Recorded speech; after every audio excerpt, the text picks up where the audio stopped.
세계 질서에는 넘지 말아야 할 선이 분명히 존재합니다.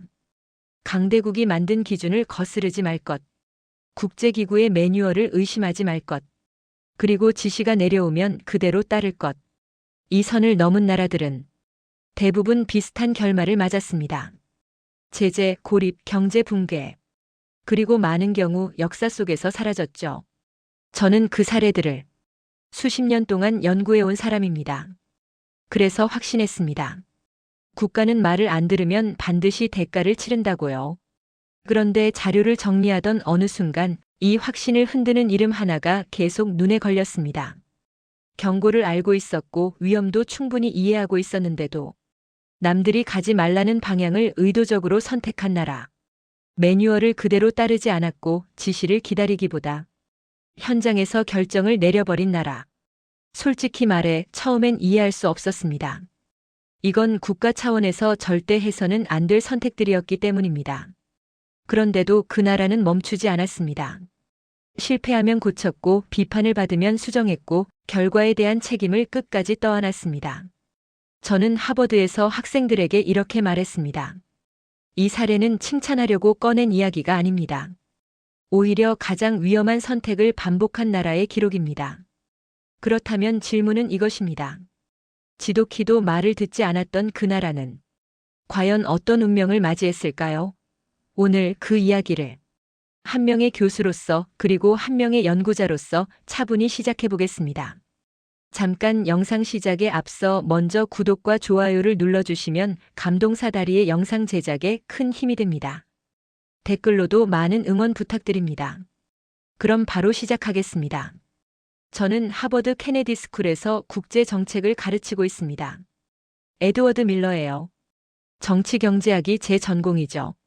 개발경제와 국가정책을 15년 넘게 연구해 왔습니다. 오늘 제가 여러분께 들려드릴 이야기는 솔직히 말씀드리면 칭찬하려고 꺼낸 사례가 아닙니다. 강의실 문을 열고 들어섰어요. 학생들 표정이 보이더군요. 기대 반, 호기심 반이었습니다. 케네디 스쿨 학생들은 대부분 똑똑해요. 각국에서 온 엘리트들이죠.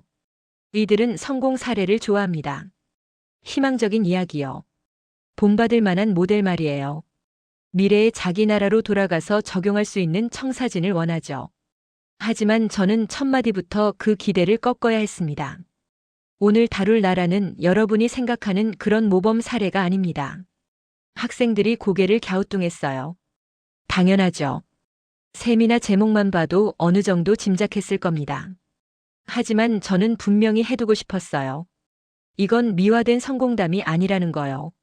세계 질서에는 보이지 않는 안전 매뉴얼이 있습니다. 국제통화기금이 있죠. 세계은행이 있죠. 각종 개발기구가 권고하는 가이드라인이 있어요. 대부분의 국가는 그 선을 넘지 않으려 합니다. 왜냐고요? 넘었다가 실패한 나라들을 너무 많이 봤으니까요. 아르헨티나를 보세요. 독자 노선을 고집하다 몇 번이나 디폴트를 겪었습니다. 국가 신용이 바닥까지 떨어졌어요. 베네수엘라는 어떻습니까? 통제 경제를 밀어붙이다 산업 자체가 무너졌습니다. 석유가 쏟아지는 나라가 휴지 하나 제대로 만들지 못하는 지경까지 갔죠. 소련도 마찬가지입니다. 수정 불가능한 구조를 끝까지 밀고 가다 체제가 붕괴했어요. 그래서 대부분 국가는 조심합니다.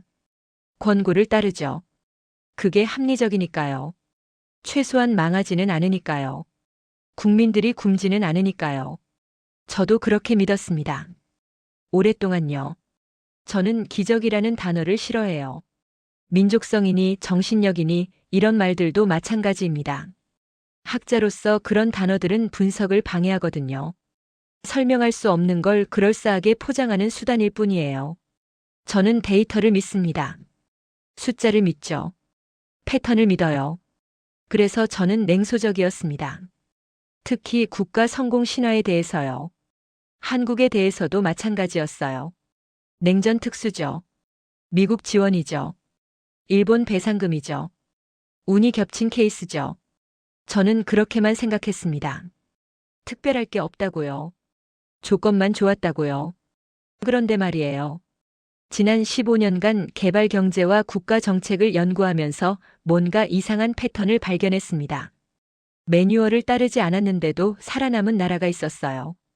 반복적으로 위험한 선택을 했는데도 성장한 나라가 있었죠. 국제기구가 경고했는데도 밀고 나간 나라가 있었습니다. 학생 한 명이 손을 들었어요. 인도에서 온 학생이었죠. 교수님, 그럼 그 나라는 운이 좋았던 건가요? 저는 고개를 저었습니다. 운이라고 하기엔 너무 자주 같은 선택을 반복했습니다. 그리고 그 선택들은 하나같이 위험했어요. 강의실이 조용해졌습니다. 학생들은 제 다음 말을 기다렸죠. 저는 천천히 입을 열었어요. 오늘 우리가 다룰 나라는 국제사회가 말리는 선택을 계속했습니다. 잠깐 멈췄어요. 학생들 표정을 훑었죠. 실패했으면 국가 자체가 흔들릴 만한 결정들이었습니다. 산업도요, 기술도요, 외교도요. 전부 위험한 베팅이었어요. 한 번도 아니고 여러 번이었죠. 브라질에서 온 학생이 물었습니다. 그럼 결국 실패했나요? 저는 잠시 미소를 지었어요. 그게 문제예요. 이상하게도 그 나라는 지금 여기 있습니다. 칠판에 단어 하나를 썼습니다. 대한민국. 학생들 사이에서 웅성거림이 일었어요. 몇몇은 고개를 끄덕였습니다. 몇몇은 의아한 표정을 지었죠. 중국에서 온 학생 하나가 말했어요. 교수님, 한국은 미국 동맹 아닙니까? 지원을 많이 받았잖아요. 맞는 말입니다. 저도 그렇게 생각했으니까요. 맞습니다. 하지만 같은 조건에서 출발한 나라가 한국만은 아니었어요. 필리핀도요, 대만도요, 태국도요. 전부 미국 동맹이었습니다. 같은 시기에 비슷한 지원을 받았죠. 학생이 다시 물었습니다. 그럼 뭐가 달랐습니까? 저는 칠판을 가리켰어요. 그걸 지금부터 분석하려는 겁니다. 그런데 미리 말씀드릴게요. 이건 칭찬이 아닙니다. 학생들이 조용해졌습니다.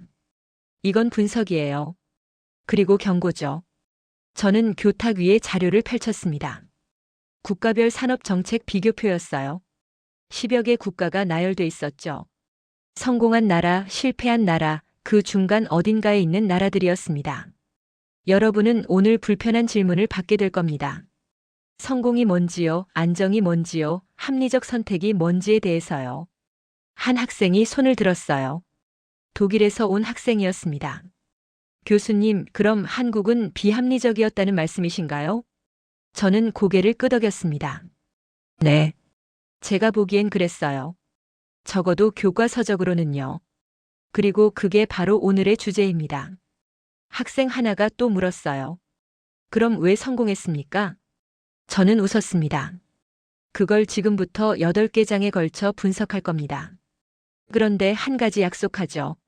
저는 여러분에게 답을 주지 않을 겁니다. 질문만 드릴 거예요. 강의실이 다시 조용해졌습니다. 저는 첫 장의 자료를 펼치며 말했죠. 자, 시작해 볼까요? 먼저 안전한 선택을 한 나라들부터 봅시다. 제 이야기를 좀 해야 할 것 같습니다. 왜 제가 이 주제를 다루게 됐는지 이해하시려면 말이죠. 저는 미국 중서부 출신입니다. 오하이오에서 자랐어요. 평범한 중산층 가정이었죠. 아버지는 공장에서 일하셨고 어머니는 초등학교 교사셨습니다. 특별할 게 없는 환경이었어요. 대학에 들어가서 경제학을 전공했습니다. 처음엔 별 생각 없이 선택했어요. 그냥 숫자가 좋았거든요. 감정이 끼어들 여지가 없는 학문이라고 생각했죠. 대학원에 진학하면서 개발 경제학에 관심을 갖게 됐습니다. 가난한 나라들이 왜 가난한지, 부자 나라들은 어떻게 부자가 됐는지 그 패턴을 찾고 싶었어요. 박사 과정 때 지도 교수가 말했습니다. 밀러, 자네는 너무 냉정해. 학자로선 장점이지만 사람들은 자네를 좋아하지 않을 거야. 맞는 말이었어요. 저는 감정적인 설명을 싫어했습니다. 기적이니, 민족성이니, 정신력이니 하는 단어들 말이에요. 그건 설명이 아니라 포기라고 생각했죠. 설명할 수 없으면 인정해야 합니다. 모른다고 말해야죠. 그런데 사람들은 모른다는 말을 싫어해요. 그래서 그럴싸한 단어로 포장하죠. 지도 교수가 웃었습니다.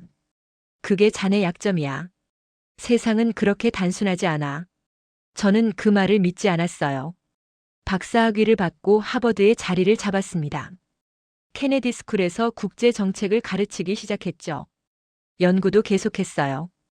여러 나라의 산업 정책을 비교했습니다. 성공 사례, 실패 사례를 분석했죠. 그 과정에서 한국이라는 나라를 처음 접했습니다. 솔직히 관심이 없었어요. 작은 나라였죠. 전쟁으로 폐허가 된 나라였고요. 미국 원조로 살아남은 나라라고 생각했습니다. 특별할 게 없다고 봤어요. 동료 교수 하나가 제게 물었습니다. 밀러, 한국 산업 정책 연구해 봤어? 저는 고개를 저었어요. 별로 관심 없습니다. 냉전 특수 케이스잖아요. 미국이 밀어줘서 된 거죠. 동료가 웃었습니다. 그렇게 단순하지 않아. 자료 좀 봐봐. 자료를 받았어요. 읽기 시작했죠. 처음엔 별 감흥이 없었습니다. 예상대로였거든요. 미국 원조, 일본 배상금, 수출주도 성장. 교과서에 나오는 내용이었어요. 그런데 뭔가 이상했습니다. 숫자가 맞지 않았어요. 같은 조건에서 출발한 다른 나라들과 결과가 너무 달랐죠. 필리핀은 한국보다 조건이 좋았습니다. 인프라도 나았고 교육 수준도 높았어요. 그런데 왜 결과는 정반대였을까요? 더 파고들었습니다. 한국의 산업 정책 결정 과정을 추적했어요. 조선, 반도체, 자동차, 철강. 하나하나 들여다봤죠. 그리고 깨달았습니다. 이 나라는 매번 위험한 선택을 했어. 국제기구가 말렸습니다. 전문가들이 경고했어요.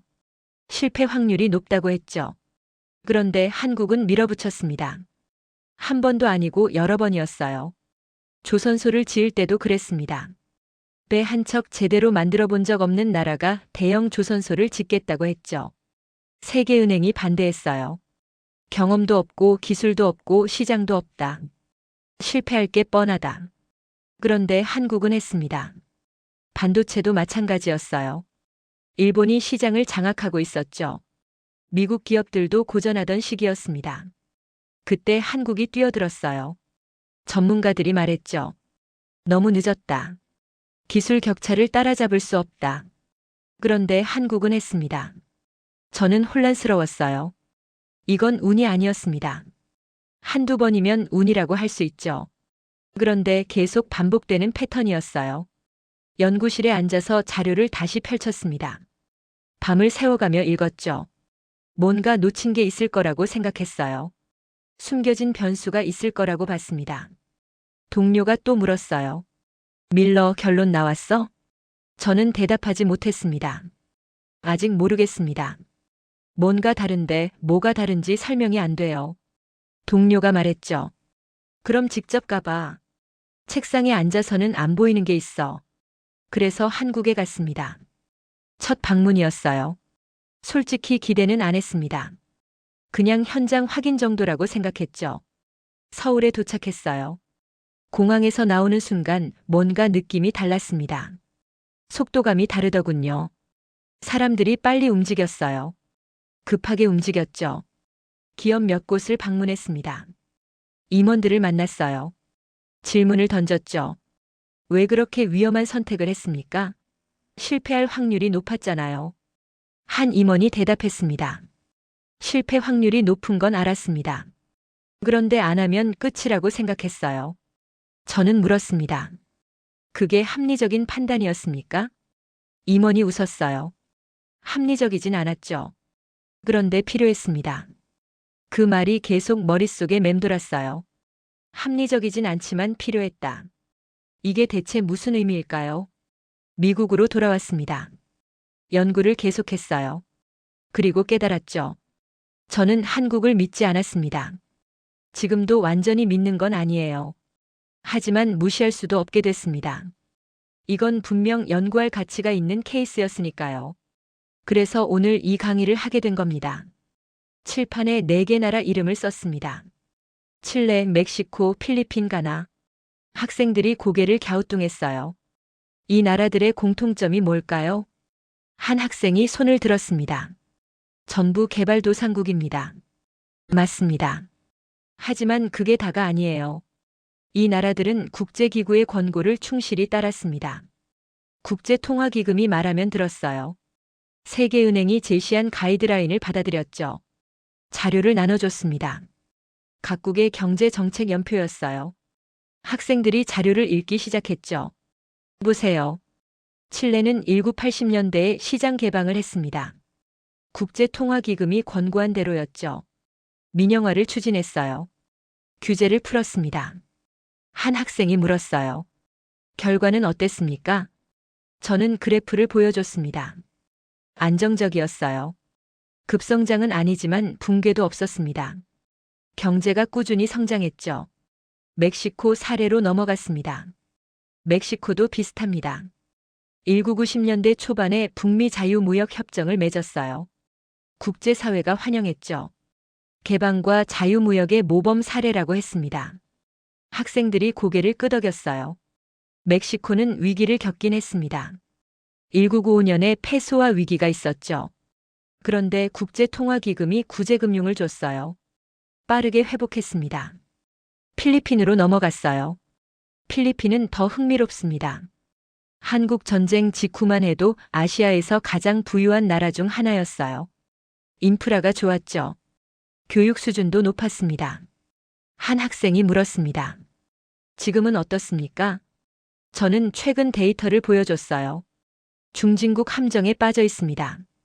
그런데 붕괴하진 않았어요. 경제가 돌아가고 있죠. 사람들이 굶지는 않습니다. 가나 이야기를 꺼냈습니다. 가나는 아프리카의 모범생이라고 불립니다. 민주주의가 정착했어요. 국제사회의 권고를 잘 따랐죠. 세계은행이 칭찬했습니다. 자료를 더 펼쳤어요. 보세요. 가나는 2000년대 들어 꾸준히 성장했습니다. 극적이진 않지만 안정적이었어요. 강의실이 조용했습니다. 학생들은 자료를 읽고 있었죠. 저는 칠판 앞으로 다시 돌아섰습니다. 자, 질문 하나 드리죠. 이 나라들은 실패한 겁니까? 학생들이 고개를 저었어요.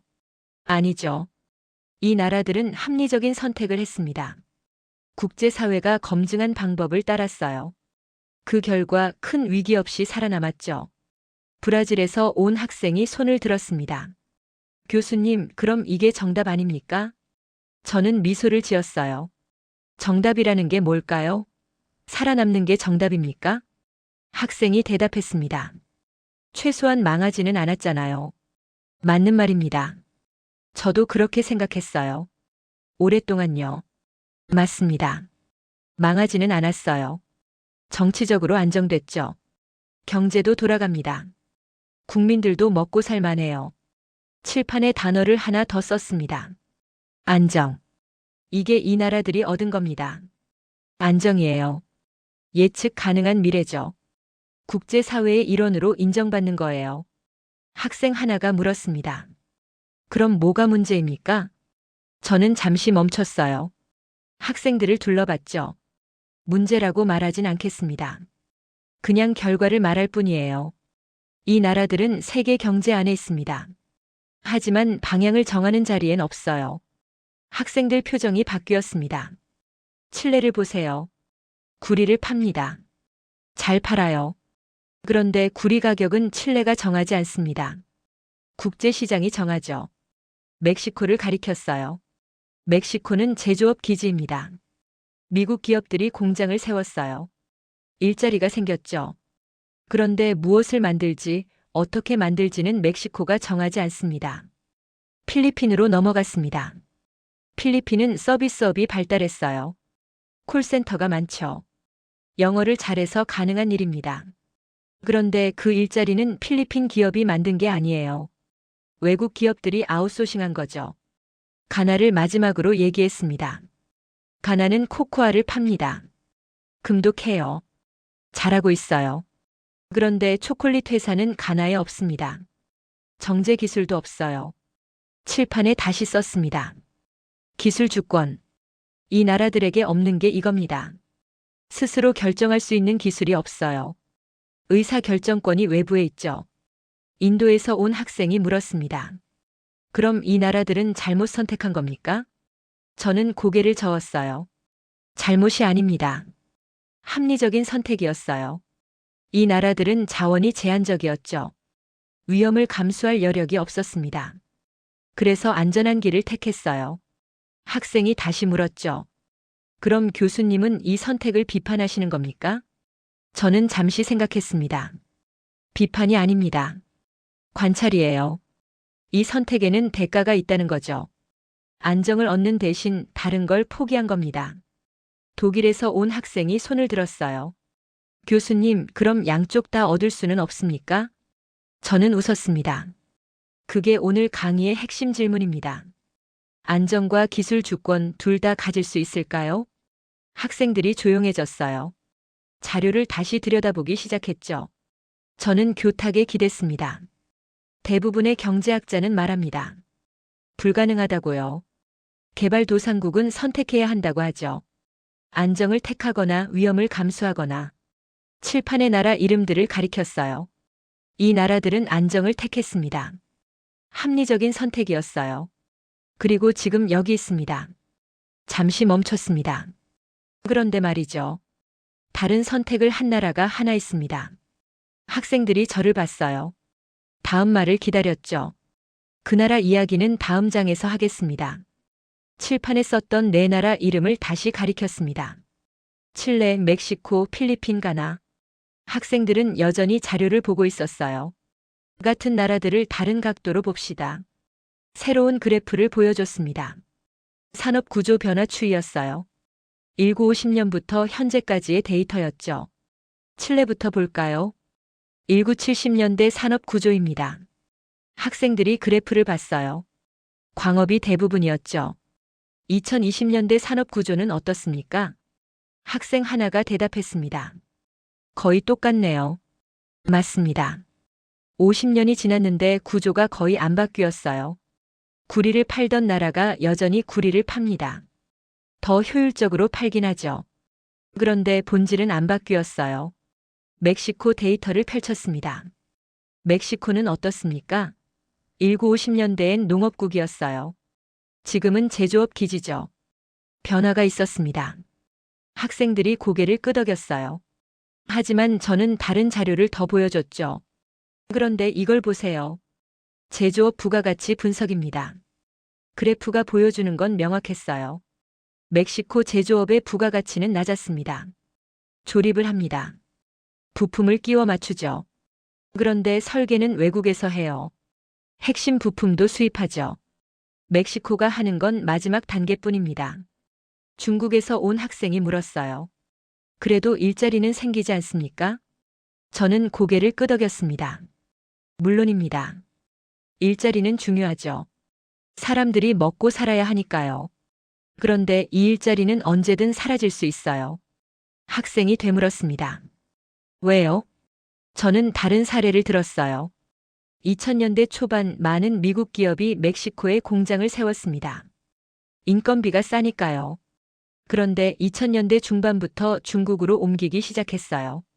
중국이 더 쌌으니까요. 학생들 표정이 굳었습니다. 그리고 최근엔 베트남으로 가고 있죠. 멕시코는 계속 경쟁해야 합니다. 더 싼 임금으로요. 칠판에 썼습니다. 가격 경쟁. 이게 이 나라들이 하는 게임입니다. 가격으로 경쟁하는 거예요. 더 싸게, 더 빠르게, 더 많이. 필리핀 자료를 펼쳤어요. 필리핀도 마찬가지입니다. 콜센터 산업이 발달했죠. 영어를 잘하니까 가능한 일이에요. 한 학생이 말했습니다. 그럼 교육의 성과 아닙니까? 저는 고개를 끄덕였어요. 맞습니다. 그런데 이 산업의 미래는 어떻게 될까요? 학생들이 조용해졌습니다. 저는 최근 기사를 보여줬어요. 인공지능이 발달하고 있습니다. 고객 응대 시스템이 자동화되고 있죠. 콜센터 일자리가 줄어들고 있어요. 필리핀은 대안이 있을까요? 저는 자료를 더 펼쳤습니다. 필리핀에는 자체 기술 기업이 거의 없습니다. 인공지능을 개발하는 회사도 없어요. 그냥 서비스를 제공할 뿐이죠. 가나로 넘어갔습니다. 가나는 코코아를 팝니다. 세계 생산량의 20%를 담당해요. 엄청난 양이죠. 학생 하나가 물었습니다. 그럼 가격 결정권이 있지 않습니까? 저는 고개를 저었어요. 없습니다. 코코아 가격은 런던과 뉴욕 선물 시장에서 정해져요. 가나는 그냥 받아들일 뿐이죠. 더 중요한 데이터를 보여줬습니다.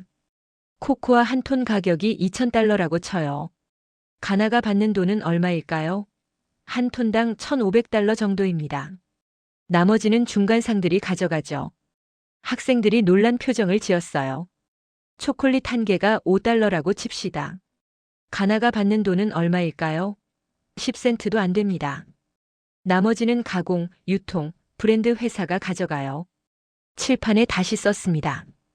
부가가치 사슬. 이 나라들은 사슬의 맨 아래에 있습니다. 원자재를 공급하거나 단순 조립을 하거나 낮은 단계 서비스를 제공하죠. 인도 학생이 손을 들었어요. 교수님, 그럼 이 나라들은 어떻게 해야 합니까? 저는 잠시 생각했습니다. 좋은 질문입니다. 사실 대답하기 어려워요. 올라가려면 기술이 필요한데 기술을 개발하려면 돈이 필요하죠. 돈을 벌려면 지금 하는 일을 계속해야 하고요. 학생이 말했습니다. 악순환이네요. 맞습니다. 악순환이에요. 칠레가 구리 정제 기술을 개발하려고 했습니다. 실패했어요. 자본도 부족했고 기술 인력도 없었죠. 멕시코 사례를 들었어요. 멕시코가 자동차 설계를 시도했습니다. 안 됐어요. 이미 완성된 글로벌 기업들과 경쟁할 수 없었죠. 필리핀도 마찬가지였습니다. 필리핀이 소프트웨어 산업을 키우려 했어요. 인도에 밀렸습니다. 인도가 먼저 시작했고 규모도 컸으니까요. 가나는 어땠을까요? 가나가 초콜릿 회사를 만들려 했습니다. 실패했어요. 브랜드 인지도가 없었고 유통망도 없었죠. 학생들이 침묵했습니다. 분위기가 무거워졌어요. 저는 말을 이었습니다. 이 나라들이 게으르거나 무능해서가 아닙니다. 구조의 문제예요. 이미 짜여진 국제 분업 구조 안에서 자기 자리를 벗어나기가 어려운 거죠. 브라질 학생이 물었어요. 교수님, 그럼 이 나라들은 영원히 이 자리에 있어야 합니까? 저는 조심스럽게 대답했습니다. 영원이라는 말은 쓰고 싶지 않습니다. 하지만 현실적으로 이 구조를 벗어나기는 매우 어려워요. 칠판에 네 나라를 다시 가리켰습니다. 이 나라들은 안정을 선택했습니다. 합리적이었어요. 망하지 않았죠. 그런데 동시에 이 자리에 고정됐습니다. 잠시 멈췄어요. 세계 경제 안에는 있지만 방향을 정하는 자리엔 없습니다. 게임에 참여하지만 규칙을 만들지는 못해요. 학생 하나가 물었습니다. 교수님, 그럼 다른 선택이 가능했습니까? 저는 천천히 고개를 끄덕였어요. 가능했는지는 모르겠습니다. 하지만 다른 선택을 한 나라가 있긴 했어요. 칠판을 지웠습니다. 새로운 나라 이름 3개를 썼어요. 아르헨티나, 베네수엘라, 소련. 학생들 표정이 바뀌었습니다. 이번엔 반대 사례를 봅시다. 국제사회의 권고를 무시한 나라들이죠. 자료를 나눠줬어요. 학생들이 읽기 시작했습니다. 아르헨티나부터 볼까요? 20세기 초반 아르헨티나는 부자 나라였습니다. 1인당 국민소득이 프랑스와 비슷했어요. 학생 하나가 놀란 표정을 지었습니다. 정말입니까? 저는 고개를 끄덕였어요. 정말입니다. 부에노스아이레스는 남미의 파리라고 불렸죠. 오페라 극장이 있었고 유럽식 건물들이 즐비했어요. 그럼 지금은 어떻습니까? 1950년대부터 이상한 선택들을 하기 시작했습니다. 페론 정부가 들어섰죠. 수입 대체 산업화를 강하게 밀어붙였어요. 한 학생이 물었습니다. 그게 뭡니까? 저는 설명했어요. 외국 제품을 수입하지 말고 국내에서 만들자는 겁니다. 자급자족하겠다는 거죠. 보호무역주의예요. 처음엔 괜찮아 보였습니다. 초반엔 효과가 있었어요. 공장들이 생겼죠. 일자리가 늘었습니다. 사람들이 환호했어요. 그런데 문제가 생겼습니다. 경쟁이 없으니 품질이 안 좋아졌어요. 가격은 비쌌죠. 국민들은 비싼 돈 내고 형편없는 제품을 사야 했습니다. 더 큰 문제가 있었어요. 국제시장에서 경쟁력이 없었습니다. 수출을 못하니 외화가 부족해졌죠. 그럼 뭘 해야 할까요? 학생들이 대답했습니다. 정책을 바꿔야죠. 저는 고개를 저었어요. 아르헨티나는 안 바꿨습니다. 오히려 통제를 강화했어요. 환율을 억지로 고정했죠. 돈을 찍어냈습니다. 결과는 뻔했어요. 인플레이션이 터졌습니다. 1980년대엔 연 1000%가 넘었어요. 1000%요. 상상이 됩니까? 학생들이 고개를 저었습니다. 아침에 빵 한 개가 100페소였는데 저녁엔 200페소가 되는 겁니다. 월급 받으면 바로 물건을 사야 했어요. 돈의 가치가 매일 떨어지니까요. 그리고 디폴트가 왔습니다. 1980년대 한 번, 2000년대 초반에 또 한 번. 국가 부도죠. 국제통화기금이 구제금융을 줬어요. 한 학생이 물었습니다. 그럼 그때 정책을 바꿨습니까? 저는 씁쓸하게 웃었어요. 잠깐 바꿨다가 다시 원래대로 돌아갔습니다. 그리고 2019년 또 디폴트를 겪었죠. 베네수엘라로 넘어갔습니다. 베네수엘라는 더 극단적입니다. 석유가 엄청나게 많은 나라예요. 세계 최대 매장량이죠. 학생들이 고개를 끄덕였어요. 2000년대 초반 유가가 올랐습니다. 베네수엘라는 돈이 쏟아져 들어왔어요. 차베스 정부는 그 돈으로 복지를 확대했죠. 처음엔 좋았습니다. 가난한 사람들이 혜택을 받았어요. 무상의료, 무상교육, 주택 지원. 차베스는 영웅이 됐죠. 그런데 실수를 했습니다. 산업을 국유화했어요. 석유회사는 물론이고 식품회사, 통신회사, 은행까지 전부 정부가 관리하겠다고 했죠. 외국 기업들이 떠났습니다. 투자가 끊겼어요. 기술 이전도 중단됐죠. 석유 생산량이 떨어지기 시작했습니다.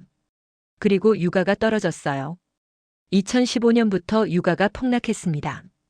베네수엘라 재정이 무너졌죠. 그럼 정책을 바꿔야 하는데요. 베네수엘라는 안 바꿨습니다. 통제를 더 강화했어요. 가격을 억지로 동결했죠. 환율도 고정했습니다. 결과는 참혹했어요. 가게에 물건이 사라졌습니다. 빵이 없어요. 우유가 없어요. 휴지가 없어요.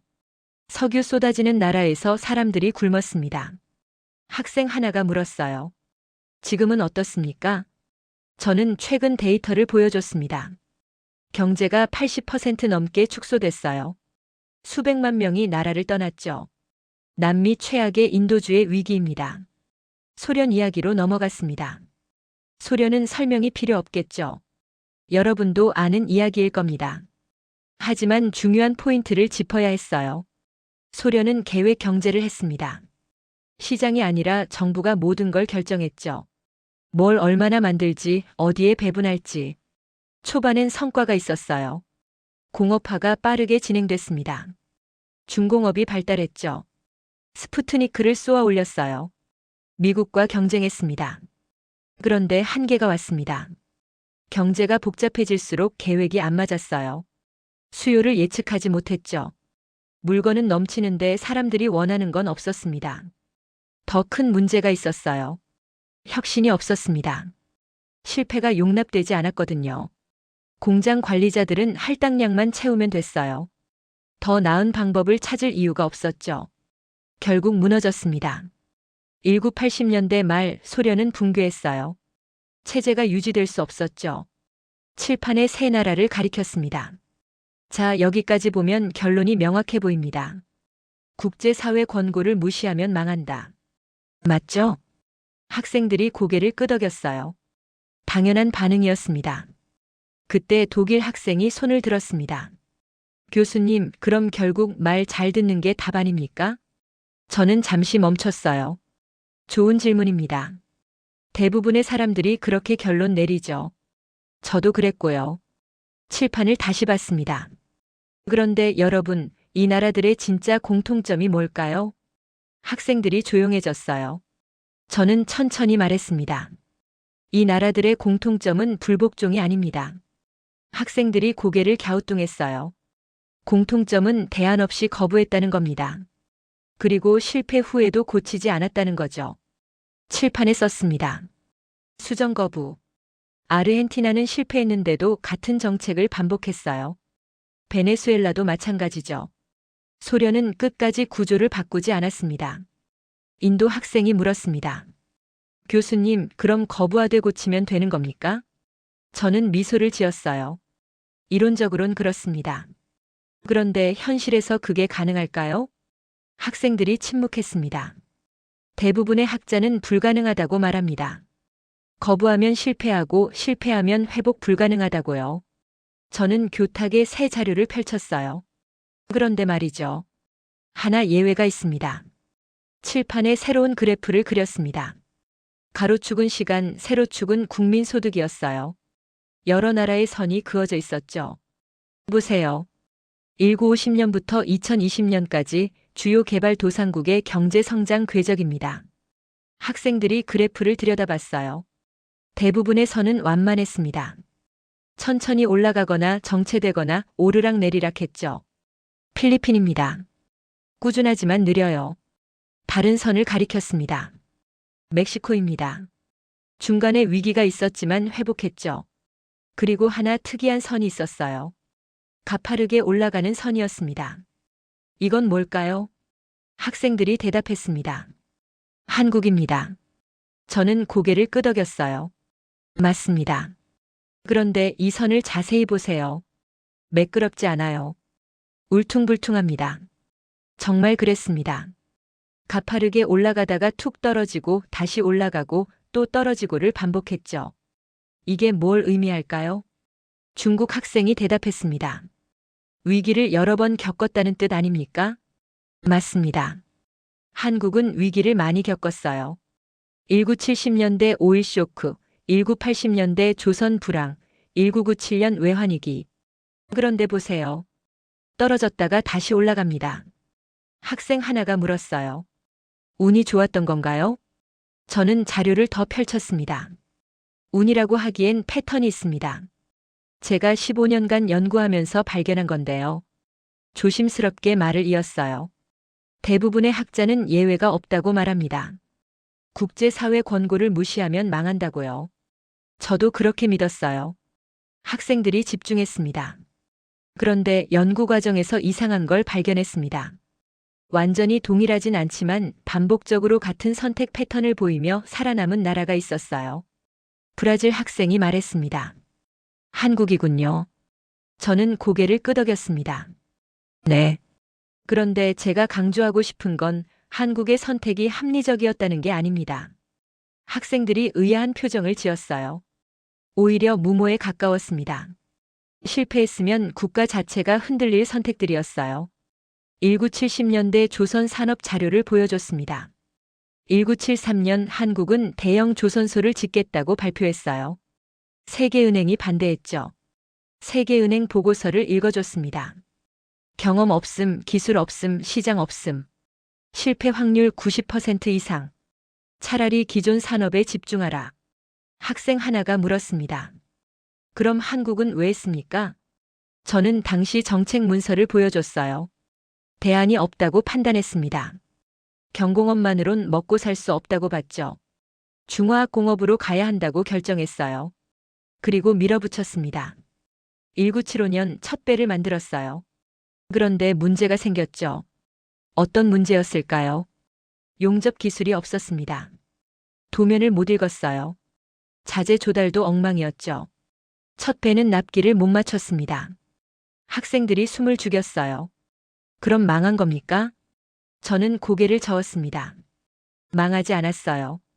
손해를 감수하고 배를 완성했습니다. 그리고 바로 다음 선박 수주를 받았죠. 두 번째 배는 어땠을까요? 여전히 문제가 많았어요. 그런데 첫 번째보단 나았습니다. 세 번째는 더 나아졌죠. 다섯 번째쯤 되니까 제때 납품했어요. 반도체 산업 자료를 펼쳤습니다. 1980년대 초반 한국은 반도체에 뛰어들었어요. 일본이 시장을 장악하고 있었죠. 당시 전문가들의 평가를 읽어줬어요. 너무 늦었다. 기술 격차가 10년이다. 따라잡을 수 없다. 그런데 한국은 했습니다. 첫 제품은 불량률이 높았어요. 팔 수가 없었죠. 두 번째 제품도 마찬가지였습니다. 그럼 포기했을까요? 포기하지 않았어요. 공정을 계속 개선했죠. 일본 기술자를 스카우트했습니다. 밤낮 없이 연구했어요. 그리고 3년 만에 결과가 나왔습니다. 일본 제품과 비슷한 수준에 도달했어요. 가격은 더 쌌죠. 주문이 들어오기 시작했습니다. 인도 학생이 손을 들었어요. 교수님, 그럼 한국은 천재들이 많았던 겁니까? 저는 고개를 저었습니다. 천재가 많아서가 아닙니다. 실패를 대하는 태도가 달랐어요. 칠판에 썼습니다. 실패 후 반응. 아르헨티나는 실패를 남 탓으로 돌렸습니다. 국제 음모론을 펼쳤죠. 베네수엘라도 마찬가지였어요. 미국 탓, 석유 회사 탓을 했습니다. 한국은 달랐어요. 한국은 실패를 인정했습니다. 그리고 바로 원인을 분석했죠. 뭐가 잘못됐는지 어떻게 고칠지를 찾았어요. 통신 산업 사례를 들었습니다. 1990년대 한국은 디지털 이동통신 시스템을 개발하려 했어요. 미국, 유럽 기업들이 이미 표준을 만들고 있었죠. 전문가들이 말했습니다. 표준 전쟁에서 이길 수 없다. 기존 기술을 사오는 게 낫다. 그런데 한국은 독자 개발을 밀어붙였어요.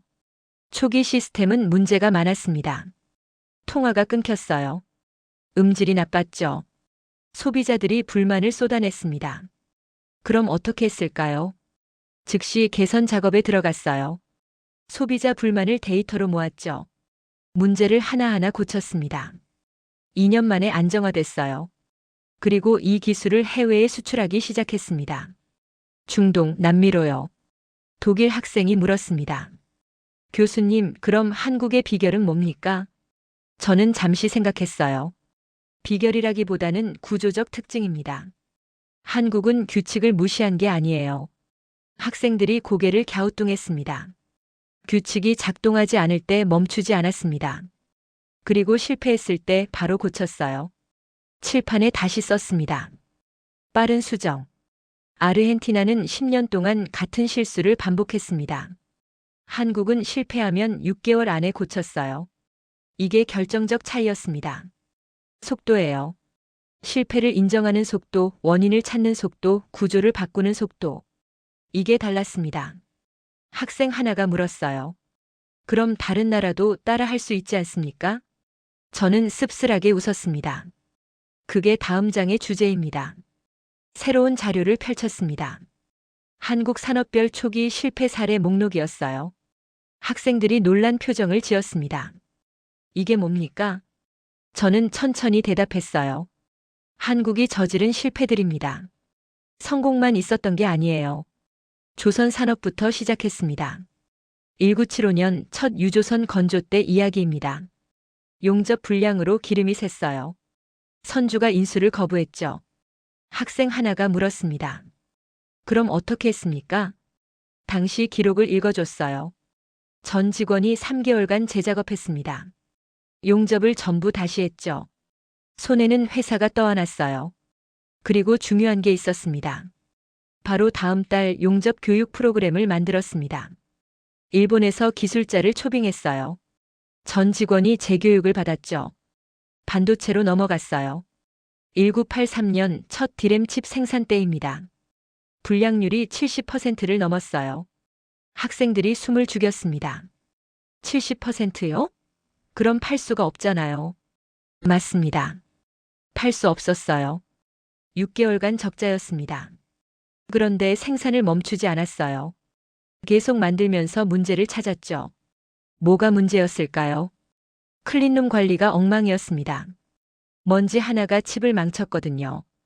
온도 조절도 정확하지 않았어요. 그래서 어떻게 했을까요? 클린룸 시스템을 전면 재설계했습니다. 온도 센서를 30개에서 100개로 늘렸어요. 작업자 출입 절차를 완전히 바꿨죠. 3개월 만에 불량률이 30%로 떨어졌습니다.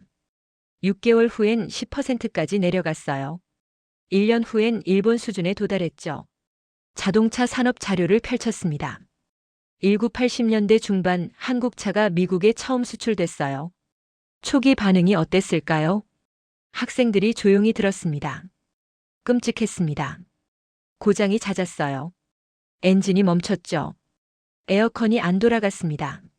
미국 자동차 잡지 평가를 읽어줬어요. 최악의 차. 돈 주고 사지 마라. 무상으로 줘도 안 탄다. 그럼 포기했을까요? 포기하지 않았어요. 미국의 품질 조사팀을 파견했습니다. 고장난 차를 전부 수거했죠.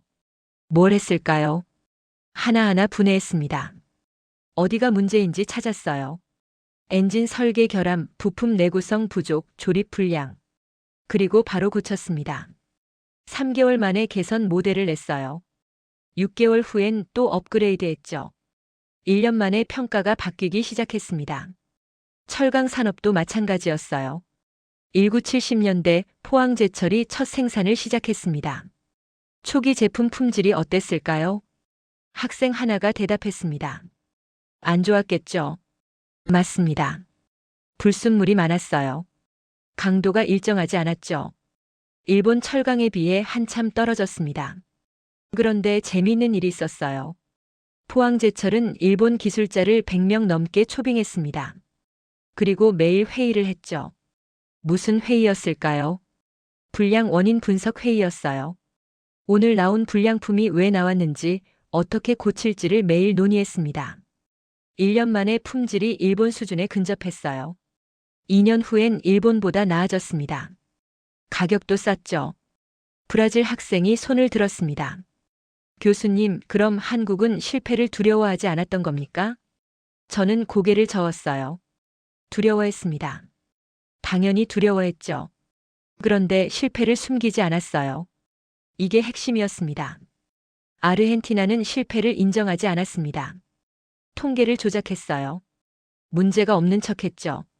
베네수엘라도 마찬가지였어요. 생산량이 떨어지는데도 정부는 계획대로 진행 중이라고 발표했습니다. 거짓말이었죠. 한국은 달랐어요. 문제가 생기면 바로 공개했습니다. 언론에 보도됐어요. 국회에서 질타를 받았죠. 그게 오히려 좋았습니다. 공개되니까 숨길 수가 없었어요. 고칠 수밖에 없었죠. 책임자가 바뀌었습니다. 구조가 바뀌었어요. 통신산업 사례를 다시 들었습니다. 1990년대 중반 이동통신 시스템 초기 버전이 나왔어요. 통화 품질이 엉망이었죠. 소비자들이 항의했습니다. 환불하라, 보상하라는 요구가 쏟아졌어요. 언론이 연일 비판했죠. 그럼 어떻게 했을까요? 통신사 사장이 사과했습니다. 그리고 즉시 개선 계획을 발표했어요. 3개월 안에 고치겠다고 약속했죠. 정말 3개월 만에 고쳤을까요? 2달 반 만에 개선 버전을 내놨습니다. 통화 품질이 확 좋아졌어요. 칠판에 썼습니다. 투명성. 이게 한국이 다른 나라와 달랐던 점입니다. 실패를 드러냈어요. 그러니까 고칠 수밖에 없었죠. 인도 학생이 물었습니다. 교수님, 그럼 다른 나라는 왜 그렇게 못했습니까? 저는 잠시 생각했어요. 구조의 문제입니다. 한국은 실패를 드러내도 시스템이 유지됐어요. 책임자만 바뀌었죠.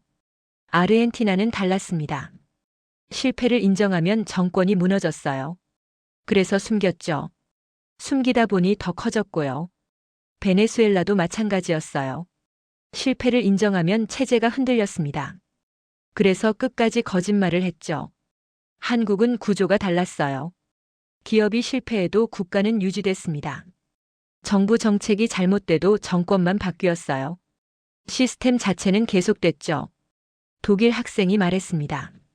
그럼 민주주의 덕분입니까? 저는 조심스럽게 대답했어요. 부분적으론 그렇습니다. 하지만 그것만은 아니에요. 필리핀도 민주주의인데 결과가 달랐죠. 더 중요한 게 있었습니다. 한국은 고치는 걸 당연하게 여겼어요. 실패하면 고치는 게 정상이라고 생각했죠. 칠판에 다시 썼습니다. 수정 문화.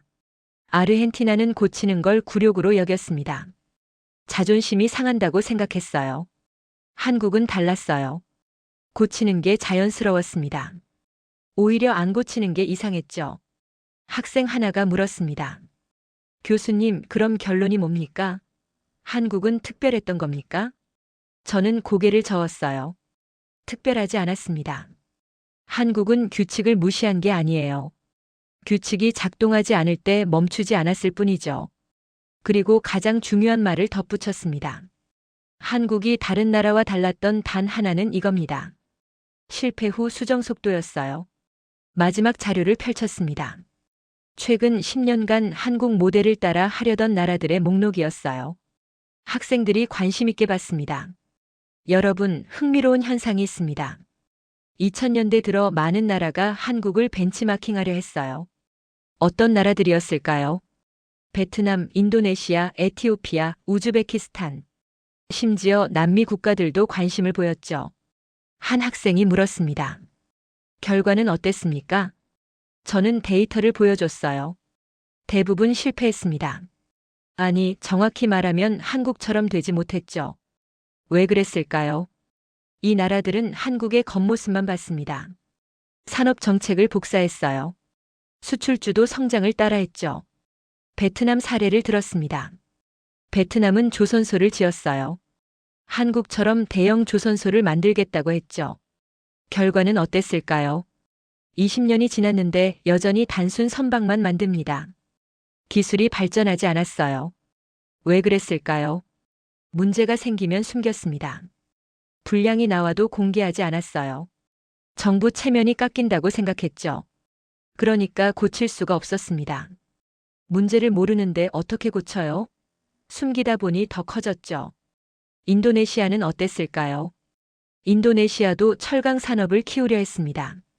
한국의 포항제철 모델을 따라했어요. 공장을 지었습니다. 설비를 들여왔죠. 그런데 품질이 안 좋았어요. 일본 철강보다 훨씬 떨어졌죠. 그럼 어떻게 했을까요?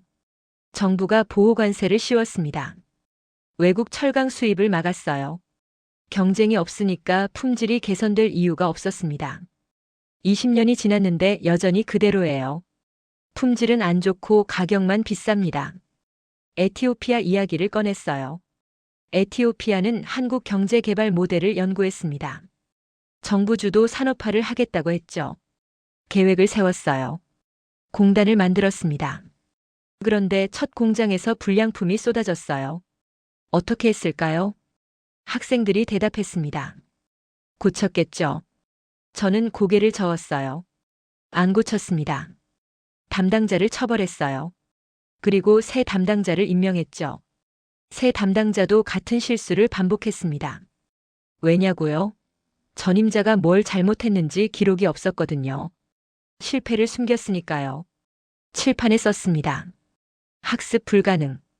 이게 이 나라들의 공통 문제입니다. 실패에서 배울 수가 없어요. 실패를 드러내지 않으니까요. 브라질 학생이 손을 들었습니다. 교수님, 그럼 한국은 왜 가능했습니까? 저는 지난 7개장을 정리하기 시작했어요. 한국이 성공한 건 결과가 아닙니다. 수정이 허용되는 구조에서 나온 거예요. 무슨 뜻일까요? 한국 기업은 실패해도 살아남을 수 있었습니다. 망하지 않을 정도로 정부가 지원했거든요. 그 대신 투명하게 공개하라고 요구했죠. 한국 정부도 마찬가지였어요. 정책이 잘못되면 바꿨습니다. 여론이 비판하면 수정했어요. 정권이 바뀌면 방향이 조정됐죠.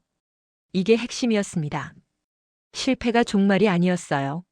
실패는 그냥 과정이었죠. 다른 나라들은 달랐습니다. 아르헨티나는 실패가 정권 붕괴를 의미했어요. 베네수엘라는 실패가 체제 위기였죠. 그러니까 숨길 수밖에 없었습니다. 숨기면 고칠 수 없어요. 고치지 못하면 더 커지죠. 더 커지면 결국 터집니다. 인도 학생이 물었어요. 교수님, 그럼 한국 모델을 따라 하려면 어떻게 해야 합니까? 저는 씁쓸하게 웃었습니다. 그게 불가능합니다. 정확히 말하면 겉모습만 따라 해선 안 된다는 거죠. 학생들이 의아한 표정을 지었어요. 많은 나라가 한국의 정책을 복제합니다. 수출 장려, 대기업 육성, 정부 주도 투자. 그런데 이게 다가 아니에요. 이건 껍데기예요. 진짜 중요한 건 보이지 않는 구조입니다. 어떤 구조일까요? 실패를 드러내는 구조요. 책임을 지는 문화요. 빠르게 고치는 시스템이죠. 이건 복제할 수 없었습니다. 이건 하루아침에 만들어지지 않아요. 수십 년에 걸쳐 형성된 거죠. 독일 학생이 말했습니다. 그럼 결국 따라 할 수 없다는 말씀이시네요. 저는 고개를 끄덕였어요. 정확히 따라하긴 어렵습니다. 하지만 배울 순 있죠. 뭘 배워야 할까요? 실패를 대하는 태도요.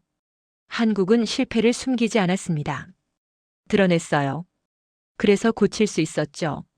학생 하나가 물었습니다. 교수님, 그럼 한국은 지금도 그렇습니까? 좋은 질문이었어요. 솔직히 말하면 최근엔 좀 달라졌습니다. 성공하니까 방어적으로 변했어요. 한국도 문제를 숨기기 시작했습니다. 대기업들이 실패를 인정하지 않으려 해요. 정부도 문제를 축소하려 하죠. 이게 위험한 신호였어요. 한국이 성공한 이유를 잊어가고 있습니다. 겉모습에만 집중하고 있어요. 칠판에 마지막 문장을 썼습니다. 여러분에게 질문 하나 드리죠. 학생들이 조용히 들었습니다. 여러분은 어떤 사회에 살고 싶습니까? 고치면 혼나는 사회인가요? 고치라고 요구받는 사회인가요? 강의실이 조용해졌어요. 안정을 택할 겁니까? 수정 가능성을 택할 겁니까? 한 학생이 손을 들었습니다. 교수님, 둘 다 가질 순 없습니까? 저는 미소를 지었어요. 이론적으론 가능합니다. 그런데 현실에선 매 순간 선택해야 해요. 실패가 생겼을 때 어떻게 할 것인가? 숨길 겁니까? 드러낼 겁니까? 남 탓할 겁니까? 구조를 고칠 겁니까? 이게 진짜 선택이었습니다. 한국은 매번 고치는 쪽을 택했어요. 힘들었죠. 불편했습니다. 그런데 살아남았어요. 다른 나라들은 편한 쪽을 택했습니다. 숨기고 남 탓하고 그대로 두는 쪽이요. 편했죠. 당장은요. 그런데 결국 터졌습니다. 마지막으로 정리했어요. 한국 모델을 흉내내면 망합니다. 왜냐고요? 겉모습만 복사하니까요. 진짜 배워야 할 건 따로 있었습니다. 실패를 대하는 태도요. 고치는 용기요. 투명성이죠. 학생들이 고개를 끄덕였어요. 저는 교탁을 정리하며 말했습니다. 오늘 강의는 여기까지입니다. 한 가지만 기억하세요. 학생들이 저를 봤습니다. 성공의 비결은 성공에 있지 않습니다. 실패를 어떻게 다루느냐에 있어요. 강의실을 나서면서 생각했습니다. 한국은 정말 예외였을까요? 아니면 우연히 올바른 구조를 만든 걸까요? 저는 아직도 확신하지 못합니다. 하지만 한 가지는 분명해요. 이건 연구할 가치가 있는 케이스라는 거죠. 그리고 더 중요한 건 이겁니다. 한국이 그 구조를 계속 유지할 수 있을지, 그게 진짜 시험대가 될 거예요. 오늘의 사연은 여기까지입니다. 지금까지 감동사다리였습니다. 오늘도 우리 구독자님들의 가정에 따뜻한 행복이 가득하시길 진심으로 바라겠습니다. 감사합니다.